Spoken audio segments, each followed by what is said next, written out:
Hey guys, on today's video, we're going to be updating your apps right here on your iPad. And it doesn't really matter if you guys have an iPhone, iPad, or Touch, it's all the same instructions. Anyways, let's just go right into your App Store. In your App Store, you're going to see your top right-hand corner. There's a circle, might be an image, letter, whatever you guys picked for your Apple ID, it's going to be up there. So we're just going to tap up there, and then we're going to see this. So just scroll down, and we're going to see Update All. So right now, at this point, we can update all our apps. If you don't see a specific update for an app right here, don't worry about it. For example, let's just hit on done for now. And let's look for example, Google Earth. Let's say we want to update that one. So right here, we can see Google Earth and we can see that it says update. So right near manually, I can go ahead and hit update. I can do that with any app. So if I know there's an app, I don't want to scroll through there and look for it, I can do this. So let's just go back into where I was before. So I'm going to tap up there, then I'm going to scroll down. I'm going to see these apps. So I can hit update on each one, or I can hit update all of them, okay? So right now what we have here is Google My Business, Google Plus. We have Microsoft Remote Desktop. We have Google Calendar. We have this other social singing app, which I haven't used actually yet. Anyways, we have Video Shop, iHeartRadio, Google Drive, Jump Desktop, Microsoft Authenticator, we have Captive, Photoshop, WordPress, Periscope, Twitch, Geo, Skype for iPad, Adobe Capture, Google Docs, BLC, iTunes, Acrobat, Flashfoods. I still haven't used that either. TikTok, I have used it, pretty nice, but not as good as YouTube. Google Slides, Yossi, Google Sheets, Google Voice, Keynote, Numbers, Pages, Dropbox, Adobe Fill, which is great by the way.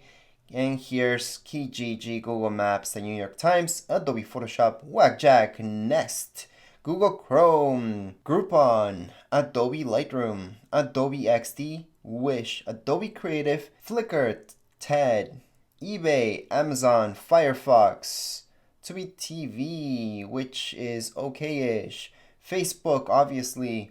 Again, we can't pause any of these updates. So if you want one of these and not all of them, we can just pause any one of them and then restart the update later on.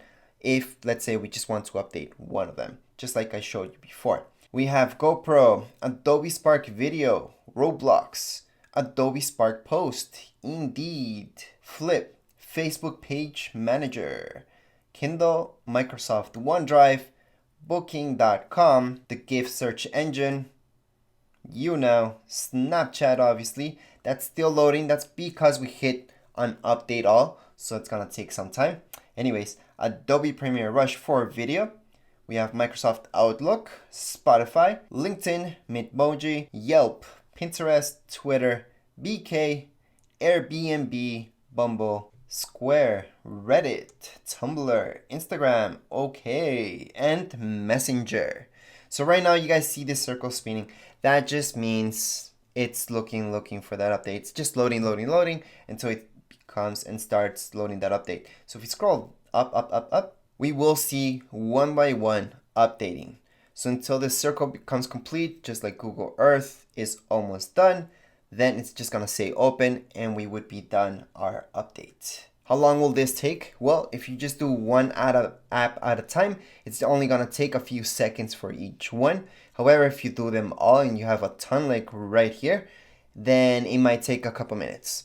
I would never say hours because the updates are usually really small and the apps themselves are small for themselves. In my case, I'm updating 84 of them. So that means that once they're updated, as you guys saw, it's just gonna show you update. It's gonna go automatically to open and then it should disappear out of here, just like what you saw right now.